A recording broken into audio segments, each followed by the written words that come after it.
Good morning students.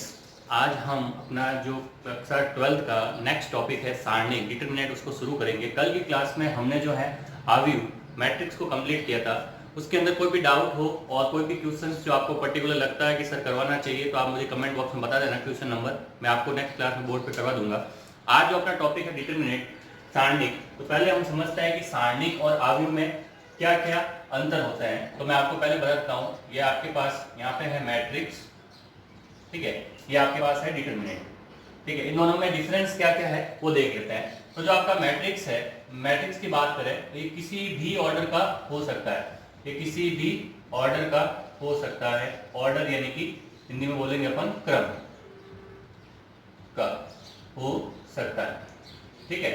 Next अब अपन बात करें डिटरमिनेंट की, तो इसके अंदर जो ऑर्डर होगा, ऑर्डर जो होगा हमेशा कैसा होगा, स्क्वायर मैट्रिक्स का ऑर्डर होगा। अब स्क्वायर मैट्रिक्स का ऑर्डर कैसे, तो आपको ध्यान रखना है कि इसके अंदर जो है आपके पास नंबर ऑफ रोज यानी कि पंक्तियों की संख्या और नंबर ऑफ कॉलम्स यानी कि स्तंभों की संख्या हमेशा क्या रहेगी, समान रहेगी। यानी कि पंक्तियों की संख्या और कॉलमों की संख्या समान रहेगी तो आपका जो है क्या कहलाएगा, डिटरमिनेंट कहलाएगा, सारणी कहलाएगा। यानी कि आपको ये ध्यान रखना है कि ये हमेशा क्या होता है, एक वर्ग आव्यूह होता है। डिटरमिनेंट क्या हो गया, एक वर्ग आव्यूह जो होता है वो क्या कहलाता है, डिटरमिनेंट कहलाता है। अब इसके अंदर जो मेन चीज है, आपको दूसरी चीज आपको ध्यान रखनी है कि इसका कोई मान नहीं होता है ना, इसकी कोई वैल्यू, यानी कि आप मैट्रिक्स को सॉल्व करोगे, आव्यूह को सॉल्व करोगे, इसकी कोई वैल्यू नहीं होती, इसकी कोई वैल्यू नहीं होती। लेकिन जब इसको सॉल्व करोगे तो इसका कोई पर्टिकुलर मान या वैल्यू निकल के आपके पास आएगा, ये आपको ध्यान रखना है। तीसरी चीज इसके अंदर आपको ध्यान रखना है, इसके अंदर आप अगर रोज को कॉलम में परिवर्तित कर देते हो या कॉलम को रो में परिवर्तित कर देते हो तो आपके पास एक नया मैट्रिक्स या नया आव्यूह जो है प्राप्त होता है। यानी कि सिंपल सी बात है, ये वाला जो प्रोसेस है क्या कहलाता है, आपको ट्रांसपोज निकालना है। यानी कि आपको निकालना है, ट्रांसपोज निकालना है। तो ट्रांसपोज निकालने पे आपके पास क्या आती है, नई मैट्रिक्स आती है, नया आव्यूह आता है। लेकिन यहाँ पे जो है, यहाँ पे कोई चेंज नहीं होता, यानी कि वैल्यू क्या रहेगी, वैल्यू सेम रहेगी, वैल्यू में कोई परिवर्तन नहीं आएगा, डिटरमिनेंट की वैल्यू में कोई परिवर्तन नहीं आएगा, इसकी वैल्यू सेम रहेगी।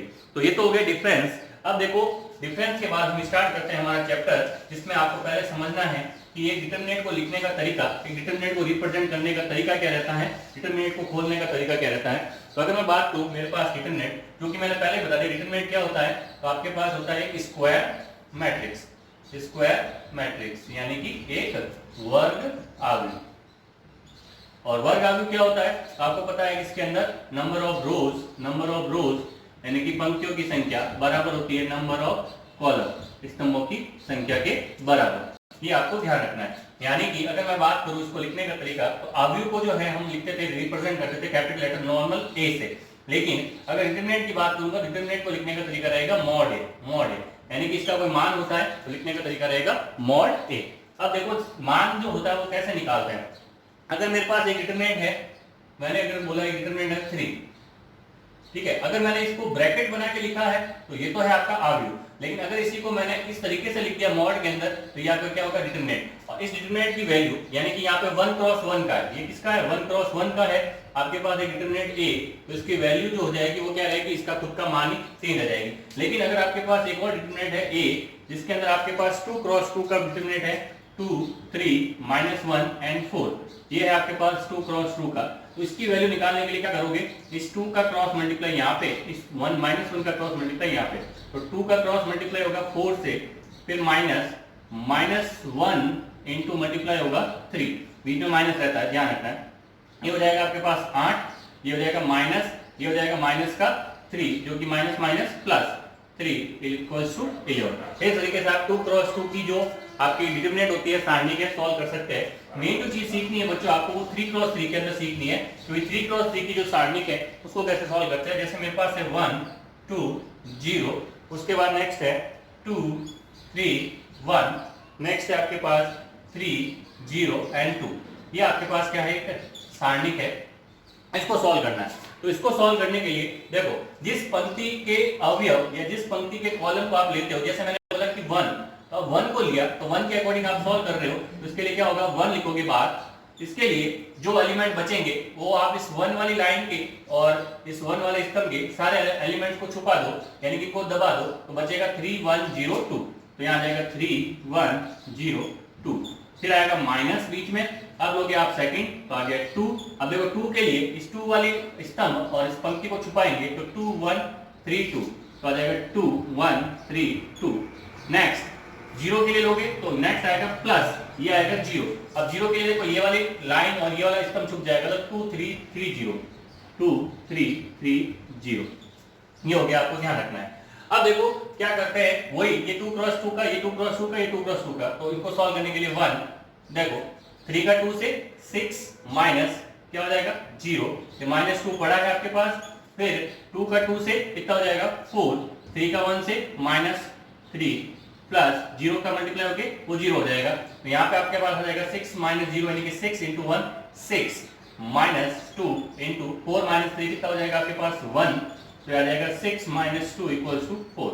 तो इस तरीके से हम किसी भी 3 क्रॉस 3 यानी कि 3 ऑर्डर 3 की जो सारणी का डिटरमिनेंट है उसको प्रसार करके वैल्यू निकाल सकते हैं। आप चाहो तो यहाँ से शुरुआत नहीं करके ऐसे शुरुआत करोगे तो भी वही वैल्यू आएगी, ऐसे करोगे तो भी वही वैल्यू आएगी, यानी कि आप कहीं से भी किसी भी पंक्ति से किसी भी कॉलम से प्रसार कर सकते हो, इसको ओपन कर सकते हो, वैल्यू में कोई फर्क नहीं आएगा, ये आपको ध्यान रखना है। तो ये तो हमने बेसिक सीखा कि भाई कोई भी जो सारणी होती है कहते हैं किसको है, और सारणी के अंदर 1 क्रॉस 1 की सारणी को 2 क्रॉस 2 की हो या 3 क्रॉस 3 की सारणी को उसको खोलते कैसे है, और सारणी और आव्यूह यानी कि जो आपका मैट्रिक्स था उसमें डिफरेंस दे दिया। अब इसके अंदर देखो जो फर्स्ट टॉपिक आता है वो आता है आपका उप सारणी। उप सारणी इंग्लिश में इसको बोलते हैं माइनर, क्या बोलते हैं माइनर, उप सारणी। किसी भी सारणी का जो उप सारणी होता है, उप सारणी जो होता है, माइनर जो होता है, निकालने का तरीका क्या रहता है तो देखो जैसे मेरे पास एक मान लो पहले A11, A12, A13, A21, A22, A23, A31, A32 and A33, ये आपके पास क्या है सारणिक है। इस सारणिक के लिए आपको उप सारणिक फाइंड करना है। तो मैंने बोला कि A22 का उप सारणिक बताओ, तो ये A22 के लिए उप सारणिक निकालने का तरीका, तो पहली बात इसको रिप्रेजेंट करते हैं अपन कैपिटल A I J से, I पंक्तियों की संख्या, J आपके स्तंभों की संख्या। तो मेरे पास A22 का बोला मैंने, यानी कि A22 इक्वल्स टू, अब देखो A22 कहाँ है, ये रहा A22। आपको क्या करना है, जिस एलिमेंट के लिए उप सारणी निकालना है उसके संगत, उसकी सामने वाली, उसकी सीध वाली रो और उस कॉलम को क्या कर दो, दबा दो, काट दो, दमन कर दो। तो ये दमन कर दिया हमने, बचा क्या A11, A13, A31, A33। इस तरीके से इसका क्या निकल गया, उप सारणी माइनर निकल गया। अगर आपको बोले कि A32 का निकालो तो A32 इक्वल्स टू आपके पास, अब देखो A32 वाली लाइन यानी कि यही आ रही है, इसको अपन ने, और रो जो है आपकी कौन सी कटेगी इस बार, ये वाली रो कटेगी। तो इसका मतलब बच क्या जाएगा आपके पास A11, A13, A21, A23। इस तरीके से इसका उप सारणी निकल गया। और कोई बोले कि सर A13 का निकालो तो A13 इक्वल्स टू क्या हो जाएगा, तो इस वाली रो को, इस वाले कॉलम को काटेंगे तो A21, A22, A21, A22 और A31, A32, ये निकल गया इसका उप सारणी। तो आपको मैंने बहुत अच्छे से बता दिया कि किस तरीके से आप इसका उप सारणी निकाल सकते हैं। अब उप सारणी निकालने के बाद एक और चीज यहाँ पे जो आपको सीखनी है, देखते हैं आगे वाली चीज।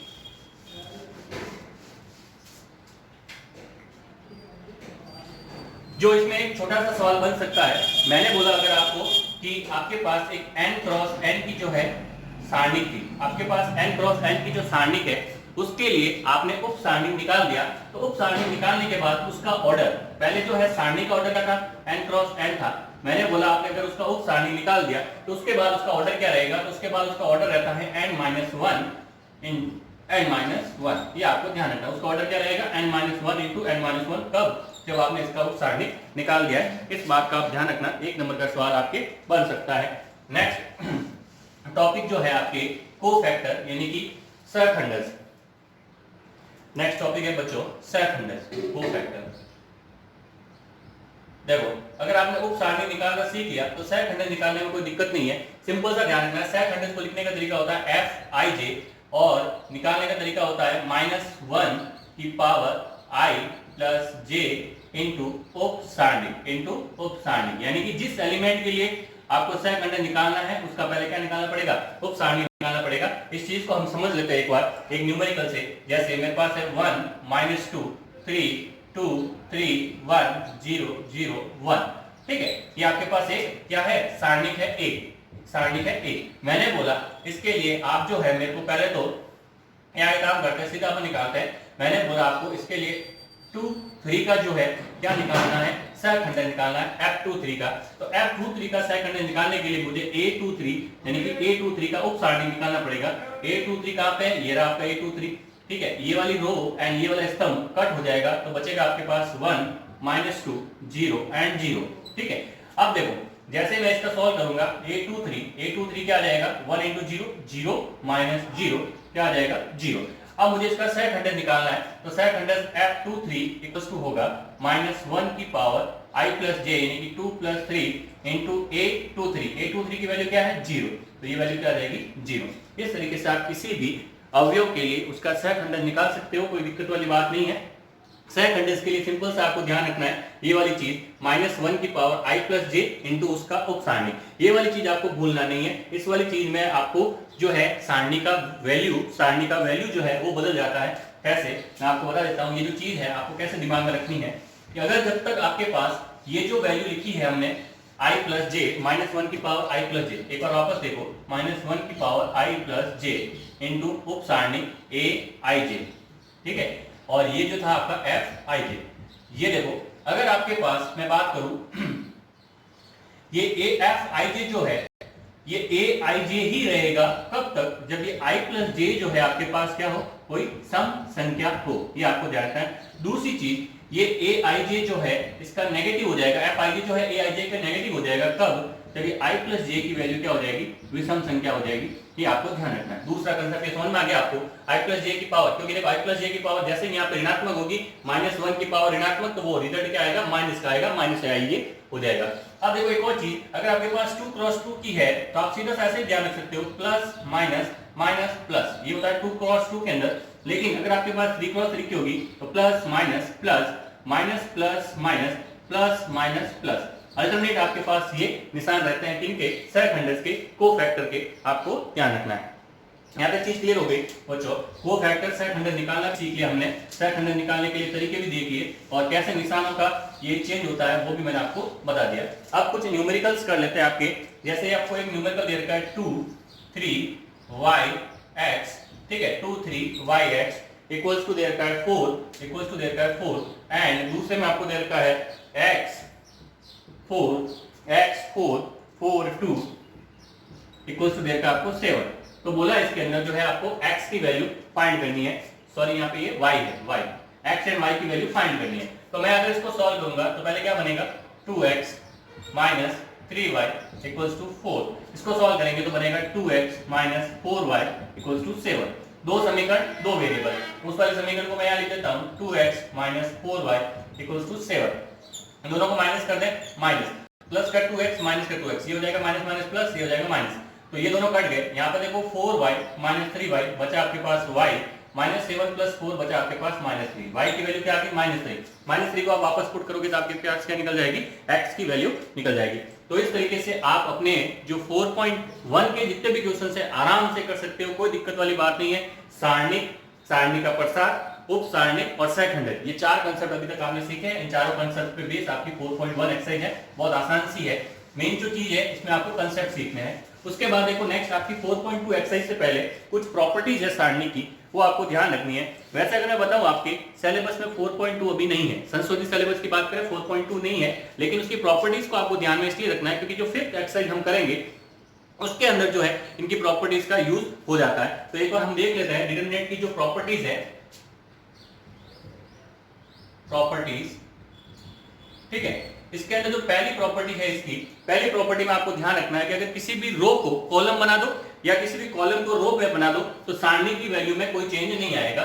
यानी कि पहली प्रॉपर्टी क्लियर हो गई, किसी भी रो को अगर आपने कॉलम बना दिया, ठीक है, या फिर आपने कॉलम को जो है रो में बदल दिया, रो को कॉलम या कॉलम को रो पे, यानी कि कुल मिला के बात क्या होगी, आपने सारणी का क्या ले लिया, ट्रांसपोज, यानी कि आपके पास एक सारणी A थी, अगर आपने उसका ट्रांसपोज निकाला A ट्रांसपोज और उसकी वैल्यू देखी तो दोनों की वैल्यू क्या आएगी, समान आएगी। ये आपको ध्यान रखना है। सारणिक में सारणिक का मान और उसके ट्रांसपोज का मान हमेशा क्या रहता है, समान रहता है, ये आपको ध्यान रखना है। सेकंड जो चीज है इसकी सेकंड प्रॉपर्टी वो आपको ध्यान रखनी है। सेकंड प्रॉपर्टी है कि अगर आपने पर्टिकुलर किन्हीं भी दो रो या दो रो को या दो कॉलम को आपस में बदल दिया, किसी भी पर्टिकुलर दो रो को या दो कॉलम को आपस में बदल देते हैं, तो उस केस में क्या होता है, तो उस केस में आपको ध्यान रखना है कि सारणी का मान जो हो जाएगा वो माइनस का हो जाएगा। सारणी का मान क्या हो जाएगा, माइनस का। जैसे एग्जांपल देखो, अगर आपके पास एक डेल्टा है A11 A12 A13, ठीक है, या सिंपल से A1 A2 and A3 B1 B2 B3 C1 C2 C3। आपने क्या किया, इन दोनों स्तंभों को आपस में बदल दिया।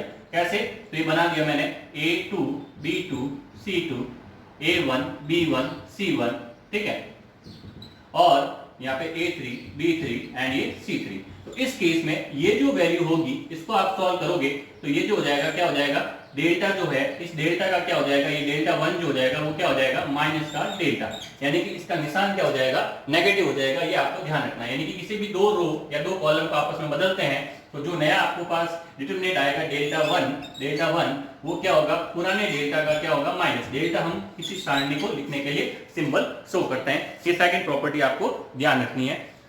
नेक्स्ट जो प्रॉपर्टी है बच्चों, थर्ड नंबर की प्रॉपर्टी, वो देख लेते हैं एक बार। थर्ड नंबर की प्रॉपर्टी ये कहती है किसी भी सारणी के अंदर कोई भी दो पंक्ति या दो स्तंभ क्या हो जाए, एक समान हो जाए, इक्विवेलेंट हो जाए, तो उसका मान हमेशा क्या रहेगा, जीरो। उसका मान हमेशा क्या रहेगा, जीरो। जैसे मैंने बात की, अगर आपके पास है A B C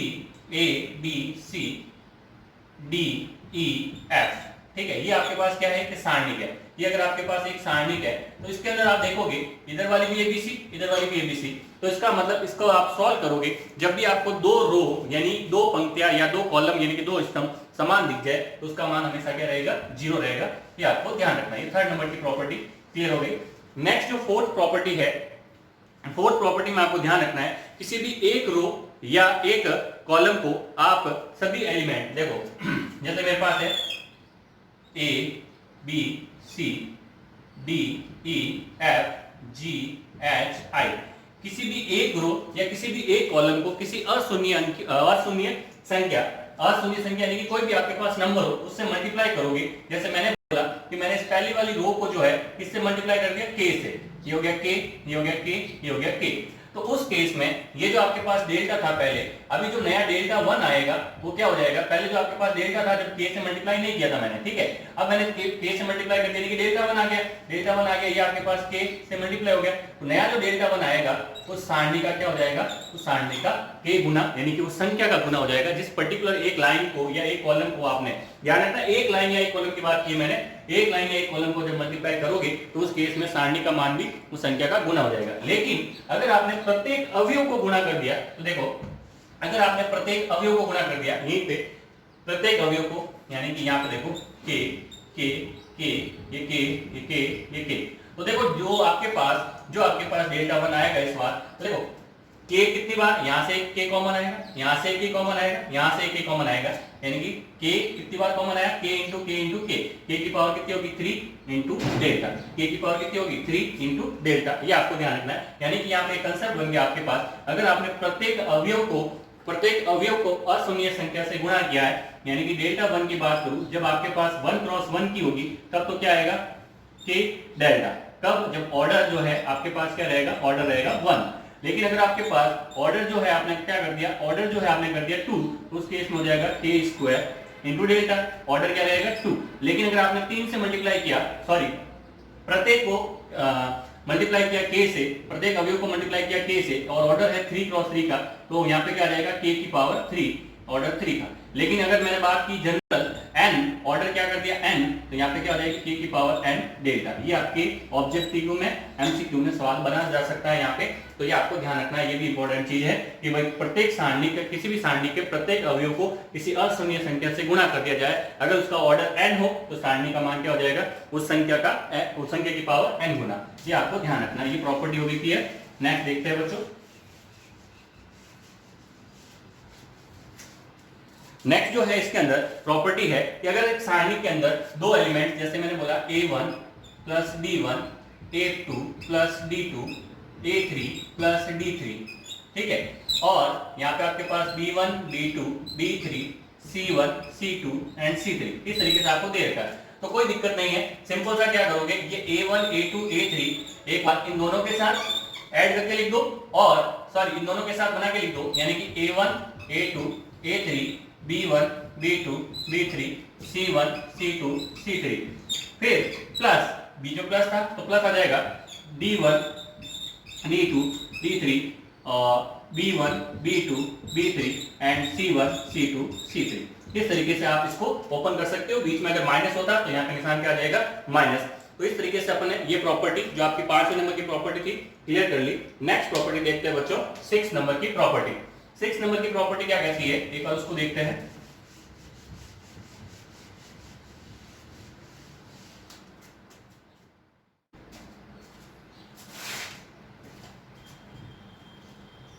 तो बच्चों हम बात कर रहे थे नेक्स्ट प्रॉपर्टी की। जो 6 नंबर की प्रॉपर्टी है वो ये कहती है आपको कि अगर आप किसी भी सारणी के अंदर किसी भी रो यानी कि पंक्ति या कॉलम को, किसी भी रो या पंक्ति या कॉलम को, ठीक है, रो पंक्ति हो गई, कॉलम यानी कि स्तंभ, अगर किसी भी पंक्ति या कॉलम पंक्ति या रो या कॉलम या स्तंभ को उसके दूसरी पंक्ति या कॉलम के परस्पर सहखंडक से गुणा करते हो तो उसका योग जो है हमेशा क्या रहेगा, 0 रहेगा।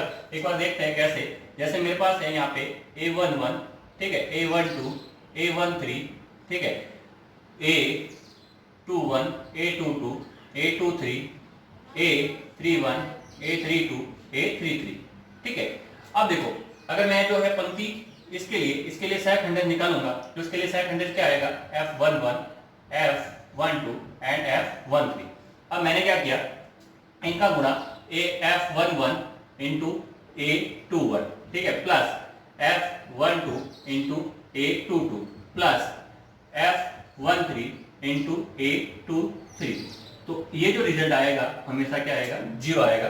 सेम इसी प्रकार इनका जो मल्टीप्लाई मैं इनसे करूंगा तब भी रिजल्ट क्या आएगा, 0 आएगा। ये आपको ध्यान रखना है। ये आपकी 6 नंबर की प्रॉपर्टी कहती है। नेक्स्ट जो 7 प्रॉपर्टी है वो ये कहती है अगर किसी भी सारणी के अंदर आपके पास कोई भी कॉलम या कोई भी रो पर्टिकुलरली उसके सारे एलिमेंट क्या हो जाए, 0, तो सारणी का मान क्या रहेगा, 0। जैसे 2 3 1 0 0 0 2 3 1, इसको जब ओपन करोगे तो इसकी वैल्यू क्या आएगी, 0 आएगी। तो आपको ध्यान रखना है कोई भी एक कॉलम, कोई भी एक पंक्ति, यानी कि कोई भी एक स्तंभ या कोई भी आपकी एक रो जो है अगर उसके साथ अवयव 0 होगा तो सारणी का मान क्या आएगा, 0 आएगा।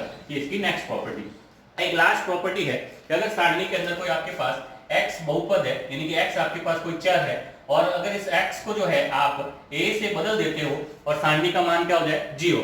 x को a से बदलने पर सारणी का मान क्या आ जाए, 0, यानी कि x माइनस a जो होगा उसका क्या हो जाएगा, एक गुणनखंड हो जाएगा, उसका एक जो है फैक्टर हो जाएगा। ये आपको ध्यान रखना है। तो इस तरीके से बच्चों हमने आपकी 4.1 के अंदर एक बार वापस देख लेते हैं हमने क्या क्या पढ़ा। एक बार वापस फटाफट बता रहा हूं आपको। देखो 4.1 में आपने शुरुआत की थी सबसे पहले सारणी की डेफिनेशन, फर्स्ट टॉपिक ये किया। सारणी की डेफिनेशन के बाद सारणी और आव्यूह में आपने अंतर देखा, आव्यूह एवं सारणिक में अंतर, आव्यूह एवं सारणिक में अंतर, ठीक है। उसके बाद हमने देखा नेक्स्ट थर्ड टॉपिक कि सारणी को रिप्रेजेंट करने का तरीका क्या है, सारणी का प्रसार हम कैसे करते हैं, ठीक है। उसके बाद नेक्स्ट हमने देखा फोर्थ उप सारणिक माइनर, उप सारणिक कैसे निकालते हैं। उसके बाद नेक्स्ट हमने फिफ्थ देखा सहखंडक, सहखंडक कैसे निकालते हैं, ठीक है। उसके बाद नेक्स्ट 6 नंबर पे हमने देखी प्रॉपर्टीज, ठीक है, प्रॉपर्टीज, ये आपको ध्यान रखना है। तो इस तरीके से आपका ये 4th चैप्टर सारणिक डिटरमिनेंट जो कि मैंने आपको एक ही क्लास में रिवीजन के हिसाब से कंप्लीट करवा दिया। ट्यूशंस हो सकता है मैंने नहीं कराया, लेकिन जो कंसेप्ट बताया इन कंसेप्ट को यूज करोगे तो 100% आपके सारे क्वेश्चंस हो जाएंगे। फिर भी अगर आपको कोई दिक्कत और डाउट रहती है तो आप मुझे जरूर कमेंट बॉक्स में बताना, मैं आपको नेक्स्ट क्लास में जो पर्टिकुलर क्वेश्चन में डाउट है वो बता दूंगा। ये जो प्रॉपर्टीज बताई है 4.2 आपके सिलेबस में नहीं है, लेकिन जो प्रॉपर्टीज है 5th एक्सरसाइज में काम आएगी, इसलिए आपको ध्यान में जरूर रखना है। थैंक यू, धन्यवाद।